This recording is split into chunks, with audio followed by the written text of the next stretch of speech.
Here's your smart fact of the day. You might know that KGF Chapter 2, the Hindi version, did tremendous business around 434.70 crores. But it was an overall very lean year for Bollywood. The number 10 grossing film, Vikram Vedha, was only collecting about 77.51 crores, which is quite paltry. And that had big names like Saif Ali Khan and Hrithik Roshan in it.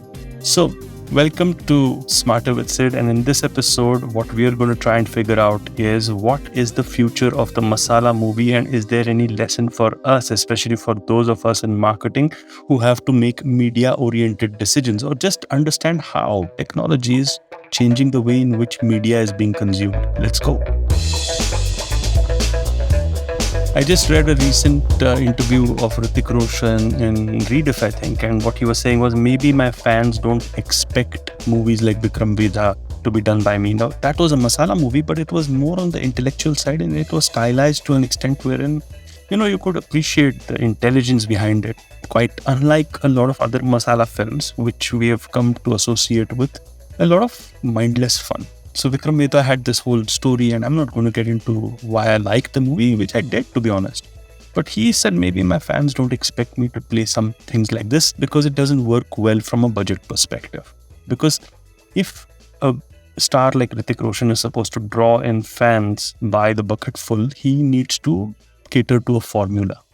Now, what is this formula, and why is the normal Bollywood film not working in the box office? There are a lot of potential factors for that, but the main culprit is essentially the OTT platforms. What has happened is that audience tastes have gotten quite nuanced, and the reason why you go out to a film to buy cheap popcorn and terrible samosas, cold samosas maybe, endure a film are not the same as they were, say, 10 years back. Perhaps you would have gone to see an emotional love story at the very beginning of 2010 or something like that, but it's no longer the case. So what is the reason for this? Because audience expectations, to my mind, have changed. When you go to a movie theater, you're going there for an experience. And if you look at the kind of experience you want, it's a larger than life experience. So if you look at Gangubai Kathiawadi, it is certainly, an emotional tale, but it is done in the typical grandiose version and style that Sanjay Leela Bhansali is famous for. If you look at all the Avengers hits or even all the South Indian films that have become really successful as masala movies, they're all larger than life, and they are all depict something which is not like a reality.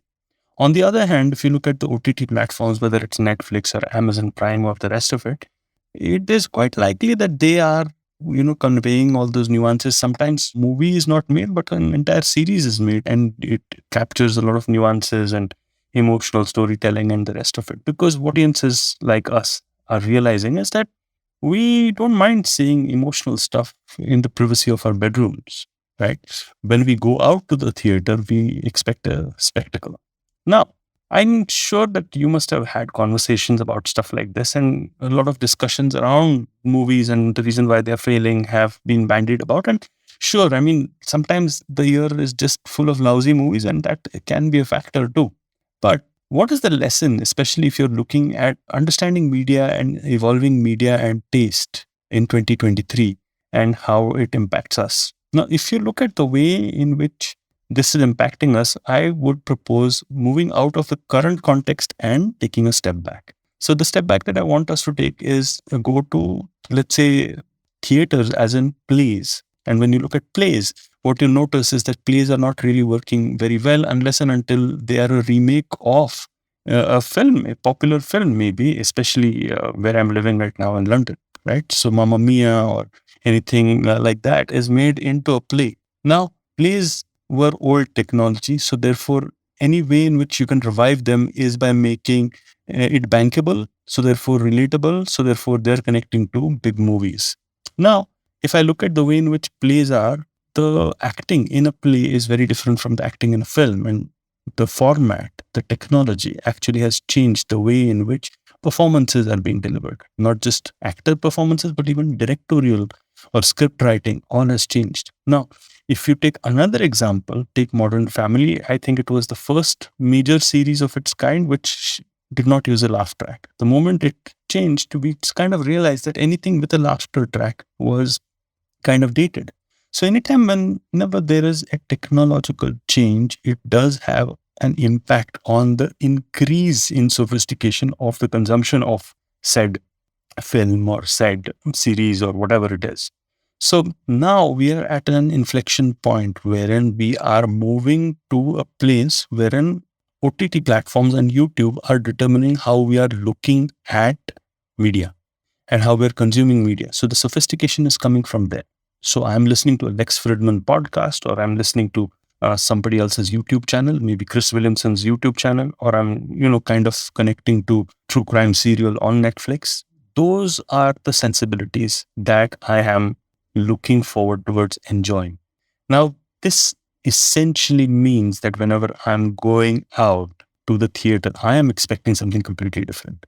Now, if you hear the words of, say, Quentin Tarantino, he wants the movie theaters to succeed desperately because he genuinely believes in that whole spectacle business. But it works for his films and maybe George Lucas's films, or the big Tollywood, Bollywood blockbusters. But they are not going to work as efficiently for the emotional drama and the rest of it. So this is one change that any media manager or any marketing manager needs to understand, right? The audience change is because of technology. Now, cast your mind forward and ask yourself, okay, so is OTT it? Is this the way in which things are supposed to be? And so therefore, I should focus on the way in which that sort of communication happens. Because as from a marketing or a business perspective, that's what you'll be looking out for. Should I be communicating that way? Now, here's the interesting thing. OTT is just one part of the story, but the majority of the way in which we are consuming communication right now and entertainment is through social media as well as YouTube. I'm not considering YouTube as social media, which essentially means that we need to take markers from those places in order for us to actually understand what is being consumed heavily. So this is where your influencers come in. This is where your content on YouTube comes in. This is where your content on TikTok or Instagram or wherever else comes in. This is the content that is going to determine what the cultural marker is, what is cool, what is not cool. And this is what any person who has got an outward facing job, let's say in marketing or in business, or you maybe have a startup, needs to concentrate on, rather than actually understanding what culture is being represented in big ticket item movies. I mean, think about it. We all love an Avengers movie, but is it really kind of defining culture as much as a Warhammer is, which is so much more, accepted by all of us as something which is culturally relevant for all of us? Therefore, converting this into a media understanding will mean that the choices that we make for marketing are also based on this. So we will choose the influencer over the celebrity.